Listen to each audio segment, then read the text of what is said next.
Si mes calculs sont exacts, lorsque ce petit bolide atteindra 88 miles à l'heure, attends-toi à voir quelque chose qui décoiffe.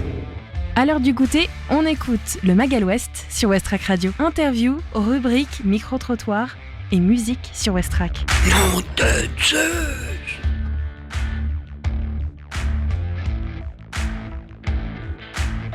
Bonsoir à tous et à toutes et merci d'être à l'écoute de ce Magal West du jour. Nous sommes le mardi 7 novembre 2023. On se retrouve aujourd'hui pour une heure ensemble, c'est Lucie avec vous. Dans ce Magal West du jour, nous allons retrouver tout d'abord la musique avec Comodrag and Monodore. Aujourd'hui, on va pouvoir découvrir leur nouvel album et écouter 3 morceaux qu'ils ont donc ajoutés dans leur nouvel album. Et je vais vous proposer de découvrir leur univers et leur inspiration dans cette émission. On va pouvoir parler aussi de la Transat Jacques Vabre puisque Renaud Courbon et François Champion ont dématé et Mathieu pourra nous donner plus d'informations durant le Flash Info. On va parler aussi match d'impro avec Camille au poulailler et puis notre invité du jour c'est l'association Le Havre de Verre qui nous expliquera comment trier nos déchets, leur mission et leur intervention notamment dans des EHPAD et dans des classes. On aura aussi l'occasion de faire une visite avec eux de leur local qui se trouve dans le quartier Danton. Voilà donc notre sujet aujourd'hui. On va vraiment parler et se concentrer sur l'association Le Havre de Verre. Avant tout ça, on fera aussi un petit tour du côté de la météo. Et puis, comme toujours, on va retrouver aussi quelques idées sorties avec des événements qui sont organisés ce soir, que ce soit du théâtre, une rencontre à la Galerne, etc. Merci en tout cas de votre écoute sur Westrack Radio. Et avant donc de lancer cette émission, eh bien, je vous propose d'aller voir un petit peu notre météo du jour. Déjà aujourd'hui, le soleil va se coucher à 17h29. On va donc perdre 2 minutes de soleil.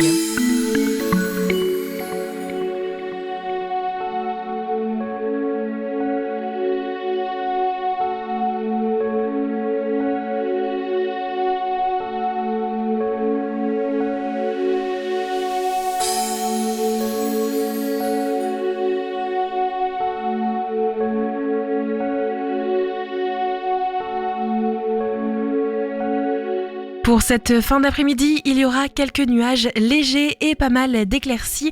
La température cet après-midi devrait atteindre les 13 degrés avec un ressenti de 12. Le vent devrait atteindre en moyenne les 17 km/h. Il sera tourné vers l'ouest et le sud-ouest. En soirée, des averses seront aussi au rendez-vous.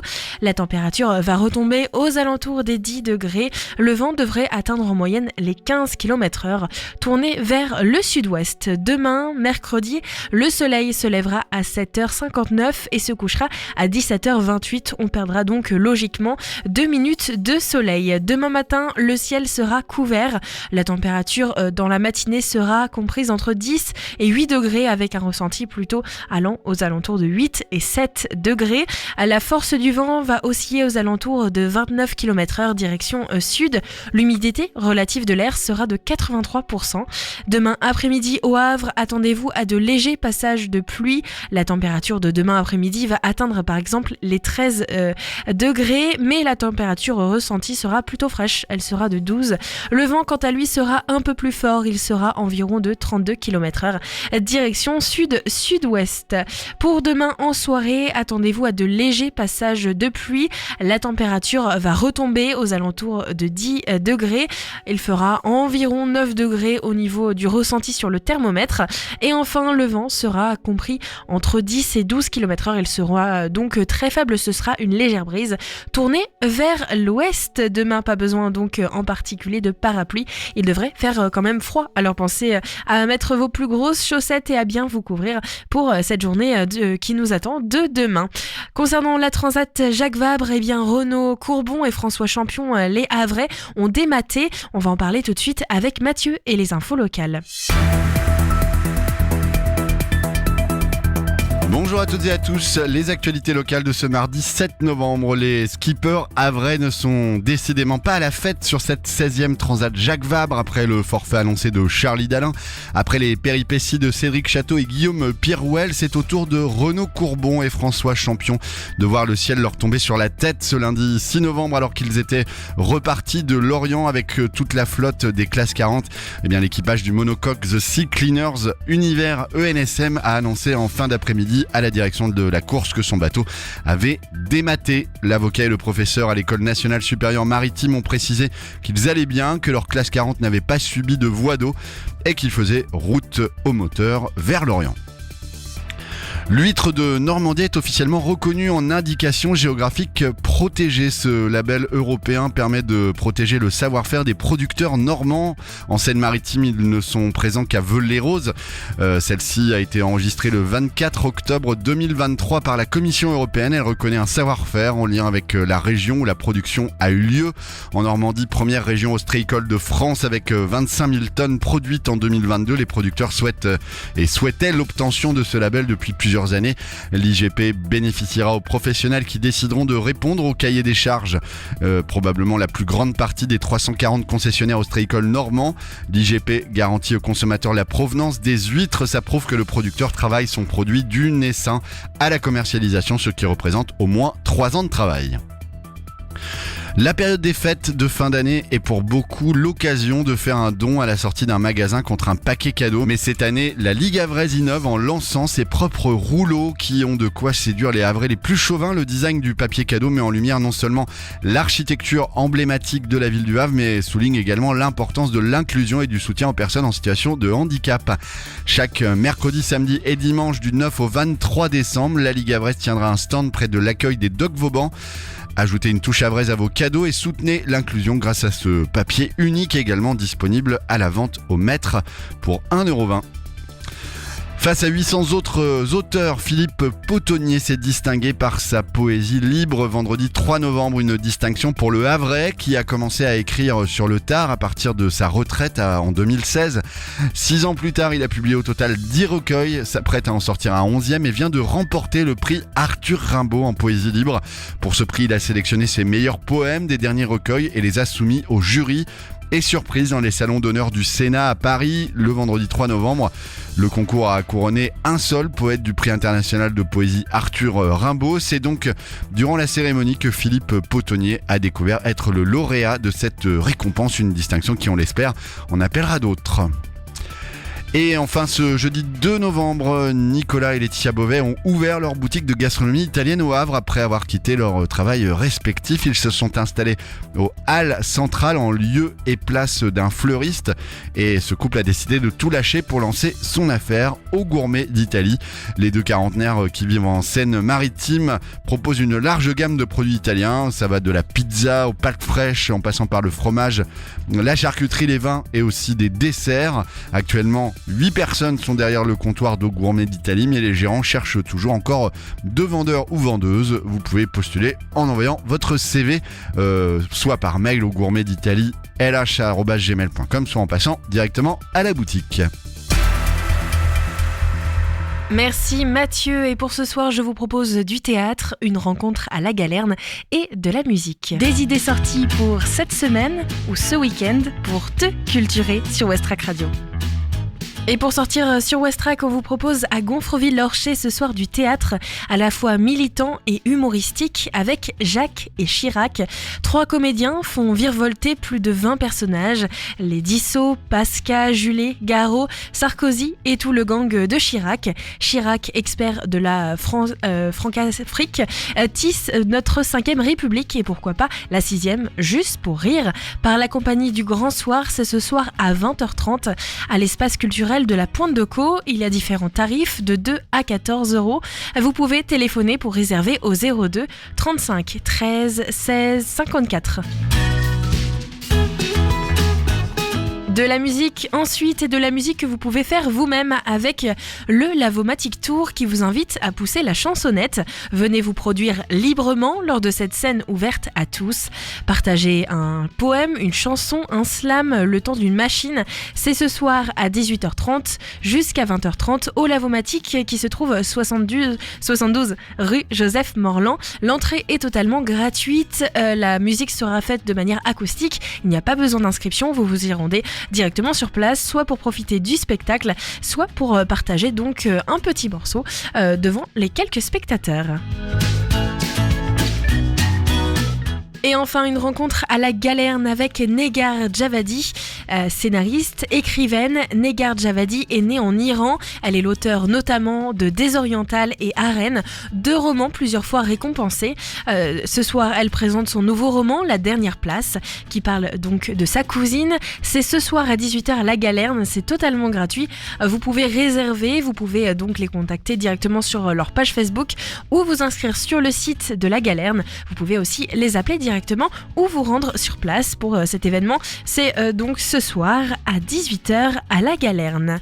Il est 17h10 sur Westrack Radio dans ce Magal Ouest du jour.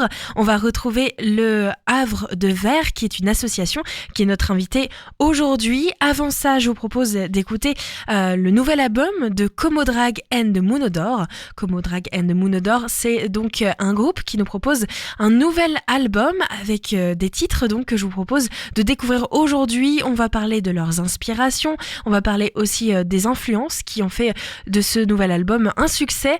C'est donc un groupe français que je vous propose d'écouter tout de suite sur Westrack. C'est notre découverte Ferrarock du jour. Westrack et la Fédération des radios associatives Musiques Actuelles, la Ferrarock, vous partagent la découverte musicale du jour.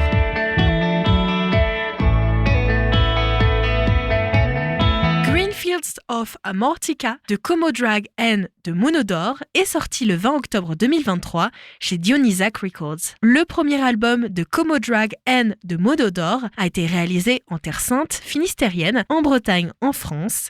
C'est dans le studio TAF Panoramix du bassiste et chanteur du groupe que les 7 mercenaires du rock ont posé leur guêtre, un pur produit homemade. Greenfields of Amorica est un album composé de 8 titres allant des morceaux les plus classiques rock tels que Marie-France aux ballades les plus mélancoliques comme It Could Be You. Un opus qui nous amène faire une virée à l'âge d'or du rock accompagné par 2 batteries et un orgue Hammond pour un disque entre rock 70s et rock psychédélique à l'énergie 100% débordante.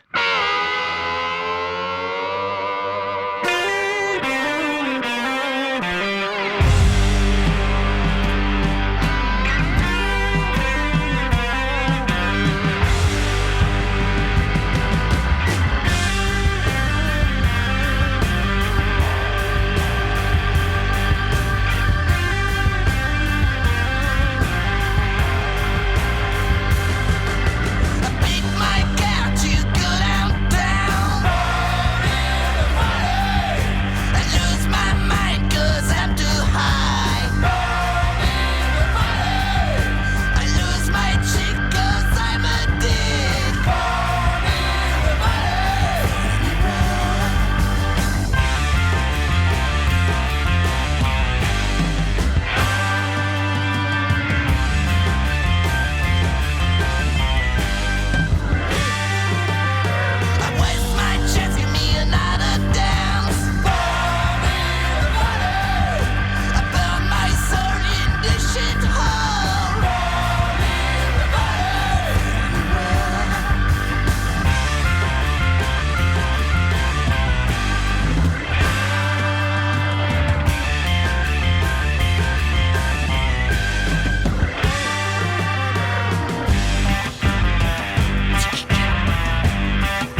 Les 7 musiciens, dont 4 d'entre eux se partagent le micro, apportent une ardeur et un esprit bien caractéristiques au disque. Tels que les super grands des années 70s, les voix sont prédominantes sans voler la place aux amplis et autres instruments. Pour embellir les parties musicales, le groupe a fait appel aux chanteuses Claudia González et Maëlle Pulini.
Tels les fervents défenseurs de l'héritage des Creedence Clearwater Revival ou encore Grand Funk Railroad, pour ne citer que, le groupe espère bien lancer une marque indélébile dans les esprits avec ce premier disque. Cet album Green Fields of Armorica, est disponible sur toutes les plateformes d'écoute, disponible aussi en ligne et en physique. Et puis si vous avez besoin de plus d'informations sur le groupe, vous pouvez vous rendre sur le site de la Ferrarock pour avoir toutes les informations sur ce partenariat. Direction donc ferrarock.org pour retrouver toutes les informations sur Como Drag and de Moonodore. Come on, soldiers!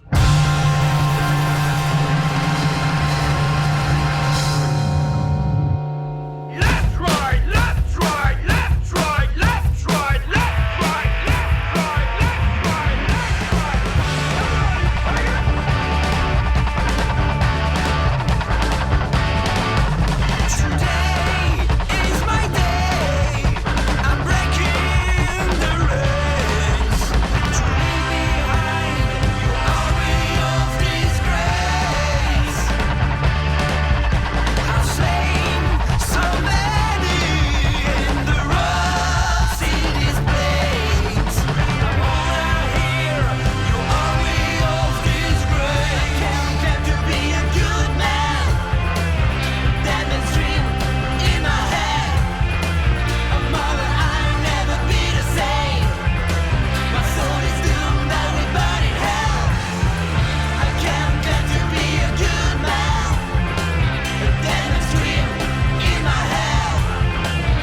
Le MAG à l'Ouest, info, divertissement et bonne humeur sur Westrack. Il est 17h26 sur Westrack Radio. Vous êtes toujours dans le MAG à l'Ouest du jour. On vient d'écouter le titre Fleeing Soldier, c'est de Como Drag and Moonodor. C'est donc l'artiste mis en valeur par la Ferrarock cette semaine et que je vous ai donc proposé de découvrir aujourd'hui. Camille va nous parler un petit peu de théâtre et du match d'impro La Frite au Poulailler. Je vous propose donc de prendre un instant pour ce reportage et de découvrir le poulailler et surtout ce match d'impro. En deuxième partie d'émission, on recevra le Havre de Verre. Je me suis directement rendue là-bas pour pouvoir avoir une visite et pouvoir découvrir donc cette association, vous présenter ses missions et qu'il nous explique un peu comment limiter les déchets, comment utiliser le compost, etc. Avant ça, on parle donc théâtre avec Camille qui s'est rendue au poulailler.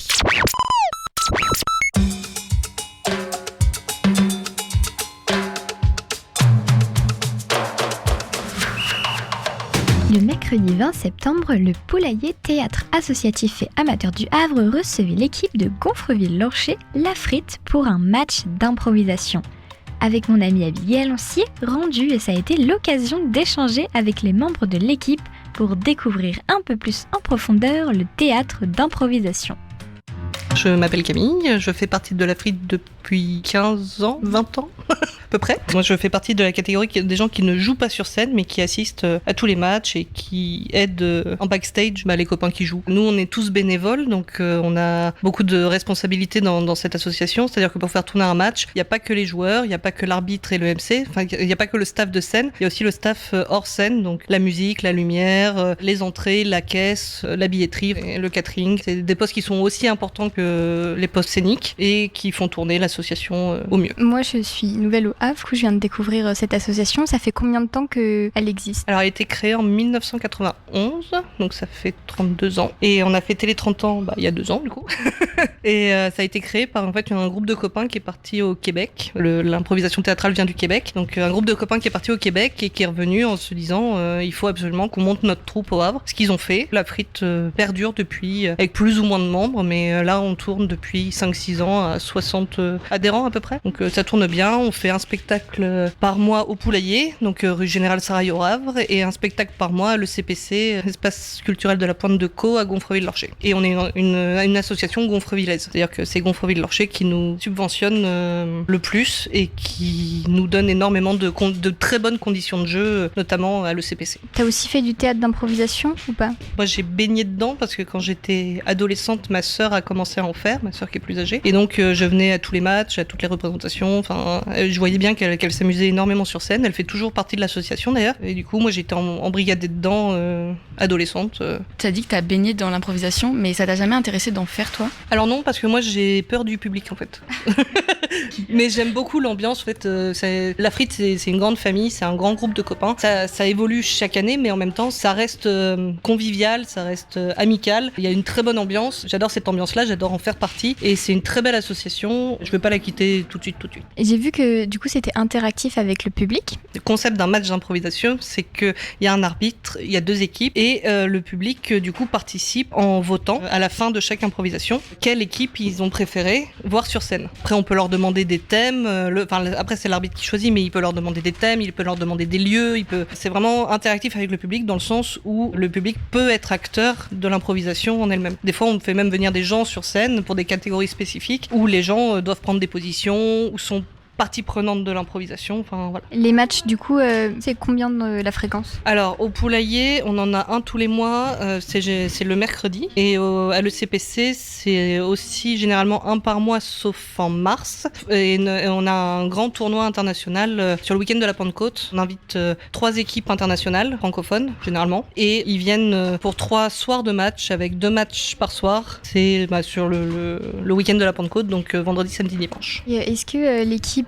toi dont tu t'occupes, ou justement La Frite, vous avez déjà dû vous entraîner pour justement des rencontres vraiment très grandes ? Alors on est souvent invité à l'extérieur. Là par exemple on a un déplacement en Belgique qui va se faire. On a aussi beaucoup de contacts avec des ligues françaises, donc on fait beaucoup de déplacements nationaux. Et l'année dernière on a été invité à un grand festival québécois. On en a profité pour faire une tournée québécoise, c'est-à-dire que l'équipe qui est partie, ils sont partis à 6. Elle a fait 10 jours là-bas, et 10 jours où ils ont joué tous les jours dans des salles différentes avec des équipes québécoises. Et ils ont aussi fait ce festival qui était très grand et qui nous a permis de rencontrer, par exemple, l'année dernière, on a reçu pour notre festival à nous la Liber, qui est une ligue allemande, et ils les ont rencontrés au Québec. L'impro, c'est surtout ça aussi, c'est des moments de rencontre, c'est des moments de partage sur scène, sur des scènes très courtes. Du coup, c'est très intense et très vivant. Si jamais on veut faire de l'improvisation et qu'on veut venir par exemple ici, comment est-ce qu'on fait pour ceux qui veulent se lancer mais qui osent pas? Alors, il faut savoir que nous, on privilégie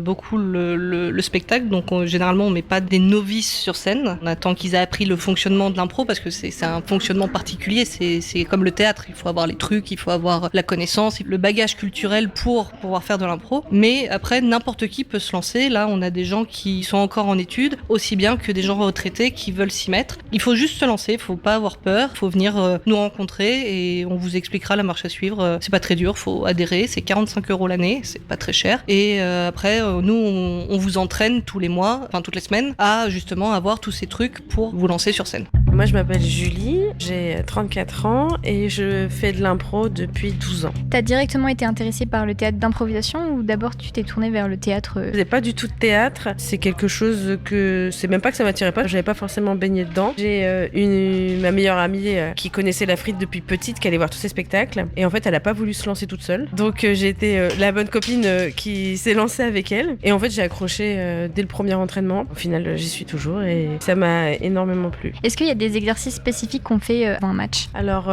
avant un match, on s'échauffe, on va s'échauffer physiquement, tout simplement, parce que sur scène, on peut sauter partout, faire des roulades, etc.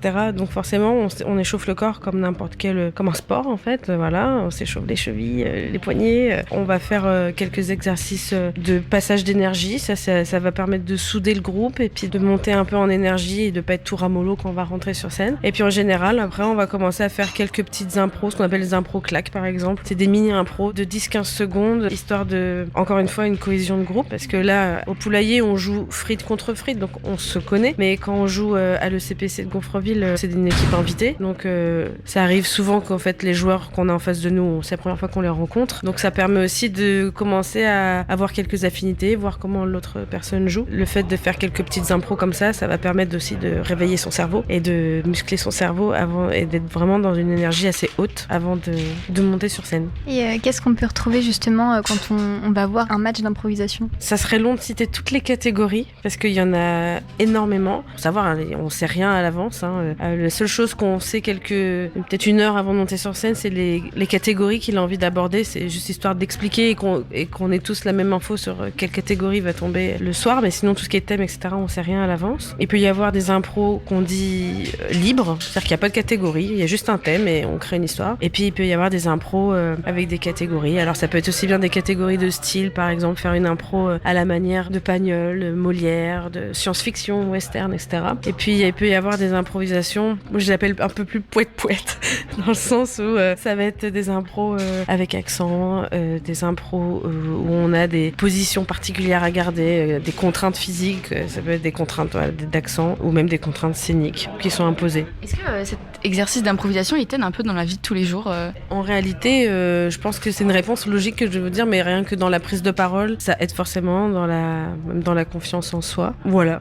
Non, en vrai, c'est ça. Et dans la spontanéité, la manière de répondre quand on a des questions dont on n'avait pas les questions avant et qu'on doit répondre de manière spontanée. Donc je dirais, prise de parole et confiance en soi, ça s'applique au quotidien. Alors, il va y avoir une improvisation pensée. Donc, une personne de chaque équipe. Ça va être limité en nombre de joueurs. Et à chaque fois, vous allez rentrer à deux. Donc, par exemple, l'équipe rouge, une personne sur scène, une autre personne qui va être sur le bord de la scène. Ça, c'est de la pensée intérieure. Voilà. Ah, c'est la pensée intérieure de la personne. C'est un peu comme un doublage. Dans les romans photos, c'est la doublage de la pensée. Oui, question. Est-ce qu'on se croise? Voilà. Alors moi c'est Emeric ou Meumeu, ça dépend en tout cas en improvisation c'est Meumeu.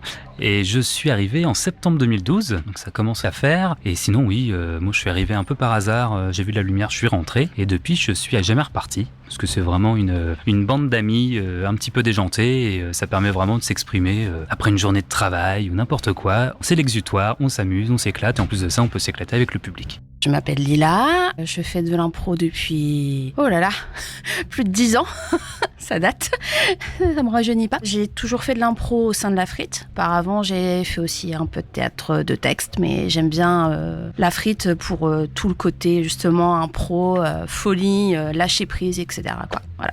C'est quoi votre rôle dans les matchs d'improvisation ? Alors, ce soir, on est sur ce qu'on appelle un match classique parce qu'il y a plusieurs types de spectacles d'impro. Là, on est vraiment sur un match, donc avec un arbitre, un MC et 2 équipes. J'ai la chance d'être la maître de cérémonie avec Émeric. Le MC va vraiment mettre l'ambiance, expliquer les catégories au public. C'est un peu un sorte de lien, en fait, entre ce qui se passe sur scène et le public pour vraiment leur expliquer aussi le maximum. Voilà, comme tout maître de cérémonie, c'est mettre l'ambiance, quoi. Et du coup, toi, ce soir, tu es arbitre. C'est quoi le rôle ou les rôles d'un arbitre, justement ? Les rôles d'un arbitre, ça va être un petit peu comme l'arbitre dans un match, d'un match sportif. On est là pour que tout se passe bien. Comme un chef d'orchestre, on va être là pour gérer le tempo. On va être là pour donner, en fait, les thèmes, les catégories pour les joueurs. Ils vont avoir à chaque fois un peu de temps de réflexion. Et là-dessus, ils vont jouer. Nous, on va être là pour s'assurer qu'évidemment, ils respectent les catégories, qu'ils respectent le temps. On va être là aussi pour faire compter les points par le public. Et bien sûr, on est là surtout quand ça se passe mal. Mais souvent, quand ça se passe mal, c'est pour rigoler, c'est un peu pour le folklore. Donc on va donner des fautes aux joueurs, on va être là aussi pour les remettre un petit peu à leur place s'ils prennent trop de place, etc. Donc en fait, on est vraiment là un peu pour le folklore, mais à la fois, c'est un rôle de fond de scène. Donc on prépare un match à l'avance, on réfléchit à nos catégories,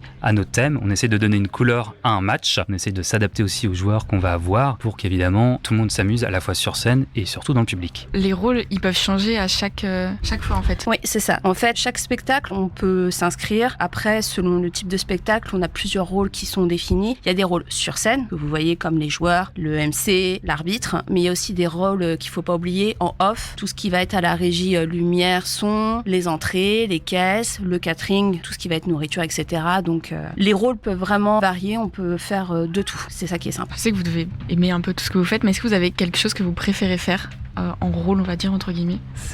En fait, c'est des plaisirs différents. L'arbitre, ce qui va être plaisant, c'est de voir que tout se passe bien. On va avoir en fait juste ce côté un peu stressé de se dire, bon, j'espère qu'ils vont bien respecter les choses, j'espère que le public va apprécier ce qu'on a concocté en amont. Donc c'est vraiment un plaisir un peu plus subtil, alors que le joueur, ça va vraiment être des plaisirs sur des vagues très intenses, c'est-à-dire, oh, ça fonctionne, c'est super, c'est génial. L'improvisation d'après, peut-être que ça va un tout petit peu moins fonctionner, donc on va se dire, mince, j'aurais pu faire mieux, etc. Donc en fait, c'est plus fluctuant le joueur, c'est des intensités un peu différentes. L'arbitre, ça va être une intensité un peu moyenne, alors que le joueur, on va passer par toutes les intensités, à la fois de plaisir, de frustration, etc. Donc en fait, c'est des rôles un peu complémentaires. Moi, il n'y a pas un rôle que j'apprécie plus, parce que pour moi, peu importe le spectacle, qu'on soit sur un match classique, sur un concept ou sur un cabaret, chaque rôle est important, c'est la pierre d'un édifice, et s'il y en a un qui foire, ça peut s'écrouler. Donc en fait, chaque rôle est important, et c'est bien de pouvoir tous les connaître. Clairement, jongler entre un poste sur scène comme MC ou joueur, ou alors être plutôt en off, aux entrées ou autres, c'est tout aussi important pour moi. Merci à toute l'équipe de la Frite et au Poulailler qui nous ont tous très bien reçus. Ne manquez pas le prochain match d'improvisation qui se déroulera le 4 octobre ainsi qu'un spectacle improvisé le 22 novembre. N'hésitez pas à consulter leur site lafrite.fr pour suivre leurs aventures. Également, de nombreux événements et spectacles se tiennent au Poulailler tout au long de l'année. Plus d'informations sur lepoulailler-lehavre.fr. Le Mag à l'Ouest, c'est dans tes oreilles du lundi au vendredi sur Westrack. Il est 17h40 sur Westrack Radio. Merci à Camille pour ce reportage. On note en effet tout ça dans notre agenda, tous ces prochains spectacles au Poulailler. Avant de parler Le Havre de Verre, de parler recyclage, anti-gaspi et surtout transformation d'aliments récupérés dans des supermarchés, je vous propose d'écouter un morceau. Ça s'appelle Destination Danger. C'est Laurent Barden qui chante ce titre sur Westrack, un titre français sorti en 2022. On l'écoute donc ensemble et juste après, on part pour une visite directement à l'association Le Havre de Verre qui se trouve dans le quartier d'Anton.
est 17h44 sur Westrack Radio. À l'instant, c'était un morceau instrumental, Destination Danger de Laurent Barden sur Westrack Radio. Pour cette deuxième partie d'émission, nous allons rencontrer et découvrir l'association Le Havre de Verre. Marian, qui est l'un des fondateurs de l'association, nous a proposé tout d'abord une visite radiophonique, évidemment, et juste après, eh bien, il va nous présenter l'émission de cette association, ses revendications et aussi comment est-ce qu'on peut devenir adhérent, bénévole de l'association. On va d'abord faire une visite où il nous explique aussi l'émission et surtout la raison d'être de cette association. Et juste après, on rencontre Marian, président donc de l'association. Avant, donc, c'est la visite, Le Havre de Verre qui se trouve dans le quartier d'Anton. Mais les concombres, ça va aussi dans le gazpacho, à vrai dire. Si on va faire ça dans le gazpacho. On fait un gazpacho, on peut mettre les poivrons, on peut mettre des carottes, tomates. Je vois des avocats, là, on pourrait même incorporer les avocats. On pourrait mettre un petit jus d'agrumes dedans, potentiellement. Enfin...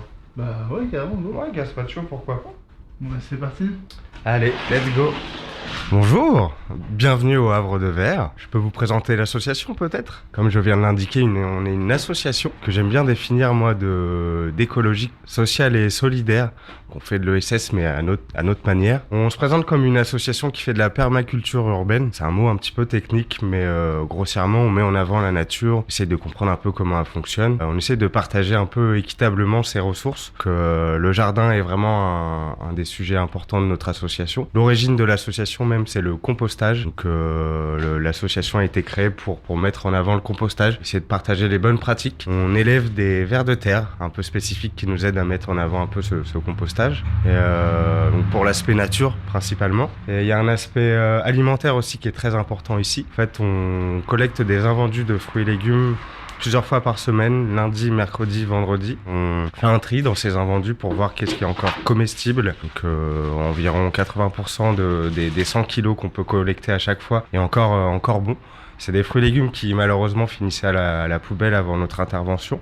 Donc nous, notre objectif premier était de faire du compost avec tout ça, de nourrir notre élevage de vers de terre. Mais avec tout ce qu'on récupère de comestibles, il y a un aspect alimentaire du coup qui est apparu tout naturellement. Entre le jardin et l'assiette, de toute façon, il n'y a qu'un pas. On trie ces invendus et on distribue ces invendus aux membres de l'association. Donc les jours où on va collecter ces invendus, on propose aux adhérents de venir chercher les fruits et légumes qu'on a jugés encore comestibles pour nous. Et il y a une partie aussi qui est transformée. C'est assez important pour l'aspect social, notamment de l'écologie sociale et solidaire dont je parlais. Les jours de collecte, on fait aussi beaucoup de transformations. C'est une transformation qui est ouverte à tous les membres de l'association. Donc il n'y a aucune obligation, mais on peut venir participer à faire une petite tambouille en fait avec les fruits et légumes qu'on aura collectés. Voilà, c'est un aspect vraiment hyper important qui permet à tout le monde un peu d'avoir accès à une alimentation un peu saine, je trouve, parce qu'on fait que de la cuisine végétale, une alimentation accessible surtout, parce qu'une fois qu'on a payé sa cotisation qui est en général de 12 €, après tout est accessible à prix libre. Donc voilà pour les grandes idées de ce local associatif. Et oui, c'est pas tout. Alors moi en fait, j'avais regardé la météo et j'avais vu qu'aujourd'hui il pleuvait. On a un tableau qui est très bien décoré à l'entrée avec beaucoup d'informations sur nos partenaires notamment. On a plusieurs carrefours qui nous donnent leurs invendus. Il y a notre site internet pour découvrir un petit peu toutes les actualités de l'association. Un site qui est tout simple, havredeverre.fr. Il y a un petit tableau avec des prix indicatifs. Je disais tout à l'heure qu'on fonctionnait à prix libre et du coup, on se demande souvent un peu qu'est-ce qu'on doit donner. Quand on met en place du prix libre. On a mis différents tarifs avec des prix pour les personnes qui auraient un peu moins de moyens, des personnes qui en auraient un peu plus, sans fixer vraiment les prix, mais ce sont vraiment des indications. Donc plein de petites infos à l'entrée pour découvrir un peu comment ça fonctionne. Il y a des prix fixes aussi, c'est pour les vers de terre. On vend des souches de vers de terre aux particuliers et on a fixé un tarif précis pour le coup, pour responsabiliser un peu les acquéreurs. Ce sont des êtres vivants sensibles, donc il faut y faire attention. Et en général, quand on met un peu d'argent, on fait un petit peu plus attention à ce qu'on acquiert. Donc voilà, un petit panneau de présentation de l'association. On n'est pas très loin de ça, on a nos vedettes ici, les vers de terre qui vivent dans leurs petits immeubles qu'on leur a construits. On a ici 6 lombricomposteurs en fonctionnement, avec des formats différents. On peut imaginer vraiment plein d'habitats différents pour les vers de terre. C'est un peu une pièce maîtresse, c'est avec ça qu'on a commencé. un peu notre vitrine aussi. Très important, ces lombricomposteurs pour nous. On les emmène un peu partout à droite à gauche. On fait beaucoup d'interventions pour sensibiliser tout cet aspect compostage ou l'aspect nature en général. Mais on est amené à les faire voyager un petit peu et on intervient notamment dans des écoles ou des entreprises pour montrer un petit peu le bon savoir-faire autour de la gestion de ces déchets organiques, donc de tout ce qui est compostable globalement. Un petit peu plus loin, là, on a déjà des fruits et légumes qui sont en train d'être triés. Je suis accompagné aujourd'hui de Nina et Florent. Nina est en stage à l'association, elle fait des études de biologie. L'aspect jardin était très intéressant pour elle. On dispose de jardins, on ne les voit pas ici, mais on dispose de jardins qui sont mis à disposition par des particuliers qui nous permettent de faire énormément de compostage de surface notamment. Nina en profite un peu pour découvrir ces endroits, la diversité qu'il peut y avoir. Et on a Florent aussi qui est avec nous aujourd'hui, qui est un membre ancien, je dirais maintenant, de l'association et qui est en train de nous aider à faire le tri là tout simplement parce que c'est le grand jour, le jour où on collecte les invendus. Donc on est en train de voir ce qu'on a envie de manger. Un petit peu plus loin, on a quelque chose qu'on aime aussi vraiment beaucoup. Ce sont des déshydrateurs. En fait, on a depuis qu'on collecte les invendus, on cherche des moyens pour conserver le plus longtemps possible ce qu'on récupère. Et on s'est rendu compte que la déshydratation était vraiment fabuleuse pour ça, en retirant l'humidité en fait de ce que l'on cuit. Là, ce sont principalement des fruits et légumes. En fait, on va vraiment prolonger leur durée de vie et ça va nous permettre de consommer ces fruits ou légumes pendant vraiment très longtemps. C'est quelque chose qu'on aime vraiment beaucoup. On a 3 déshydrateurs, on fait plein d'expériences avec. Je parle fruits et légumes, mais on fait beaucoup de fleurs séchées, des aromates. Enfin, il y a tout un tas de choses imaginables. C'est beaucoup de patience pour obtenir un résultat. Ça, c'est le bruit du déshydrateur quand il s'ouvre. Alors là, on a des tomates séchées à l'intérieur. Il y a de bonnes odeurs. Hein. Je vous invite à venir découvrir ça ici. Du kiwi, ça plaît beaucoup. C'est assez acidulé. On a de la poire. On peut vraiment imaginer, comme je disais, beaucoup de choses différentes. Et ça, c'est quelque chose qui plaît beaucoup. C'est quelque chose qu'on propose pour le moment à prix libre aux membres de notre association. Pas hésiter pour venir découvrir, déguster et pourquoi pas repartir avec votre bocal de fruits séchés. Voilà, c'est quelque chose qui compte vraiment pour nous et quelque chose qu'on développe. On fait partie du projet Hangar Zéro, qui est un laboratoire de la transition écologique, donc un endroit où on expérimente beaucoup de choses autour du réemploi, de pas mal de réutilisation notamment. Et on soutient le projet depuis le début et on est en train de monter un labo là-bas, donc un espace professionnel tout aux normes pour pouvoir produire des fruits séchés en grande quantité. C'est pas la matière première qui manque en fait des invendus de fruits et légumes, on pourra en collecter énormément. Nous on est à 100 kg 3 fois par semaine, mais on pourra en trouver beaucoup plus. Et on se dit que ce serait sympa en fait de donner du coup une nouvelle vie à tout ça, plutôt que ça finisse à la poubelle. Donc on développe un petit labo pour essayer de professionnaliser cette activité, essayer de créer de l'emploi autour de tout ça. C'est une bonne excuse. Après je pense qu'il va falloir quand même faire une soupe chaude quand même parce que là, par les temps qui courent, c'est quand même réconfortant d'avoir sa soupe. Merci Marian, et après cette visite du local Le Havre de Verre, on va découvrir un peu plus l'association, sa raison d'être, etc. Interview donc avec Marian, l'un des fondateurs de l'association. Alors je m'appelle Marian et je suis un des fondateurs de l'association.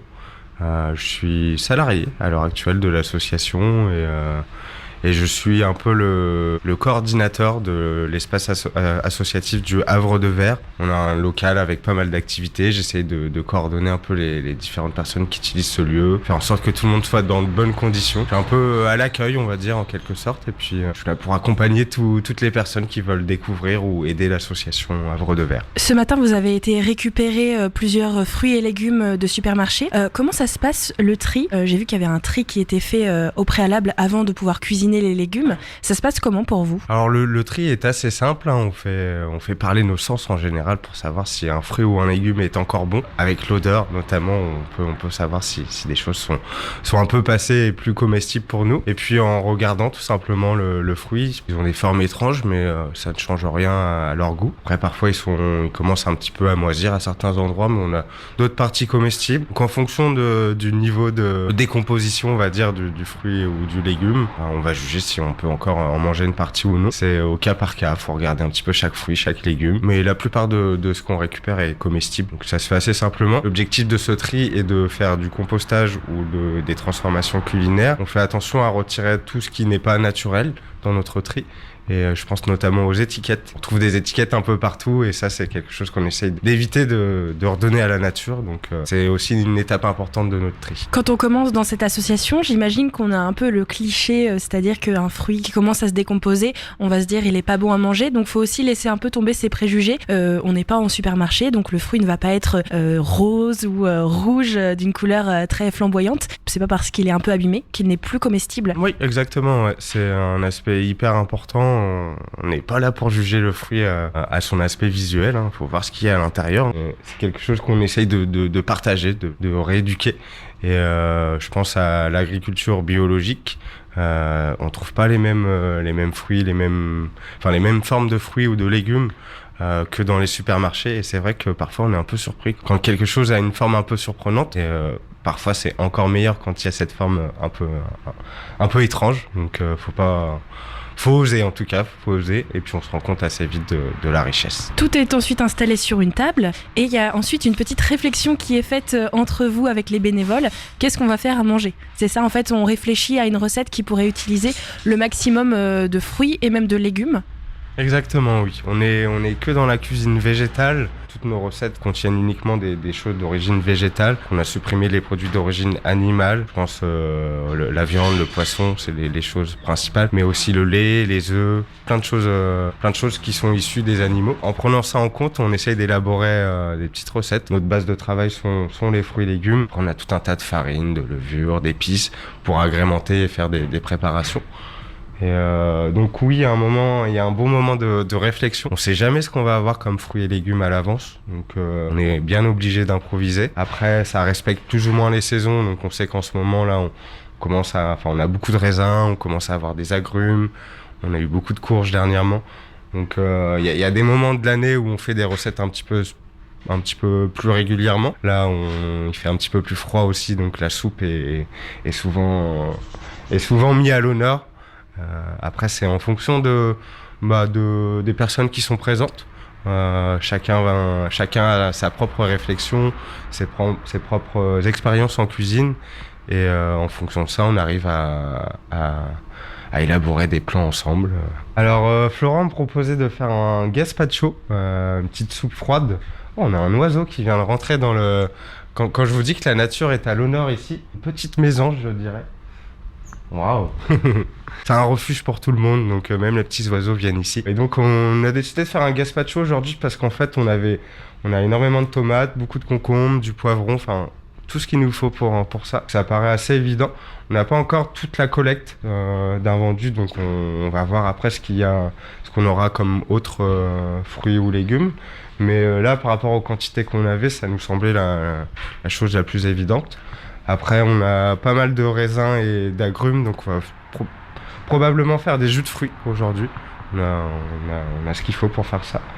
Donc pour l'instant, ce sont les deux recettes un peu prévues. Après, on fait toujours un petit peu de déshydratation. On est vraiment addicts tous. Les fruits séchés, c'est comme des bonbons. Une fois qu'on met le nez dedans, c'est fini, on n'arrive pas à s'arrêter. On va en récupérer dans les déshydrateurs et puis on va essayer d'en produire d'autres. La prochaine étape, c'est donc la cuisine. Vous avez une cuisine ici dans le local. C'est aussi une satisfaction de trier les légumes, choisir la recette et après, vous partez au fourneau en fait. C'est vous qui faites les recettes. On décide communément. Après, on est là pour partager un petit peu d'inspiration. On a plein de bouquins aussi pour. Après, oui, c'est sûr que si personne n'est là, je vais me charger de la tambouille.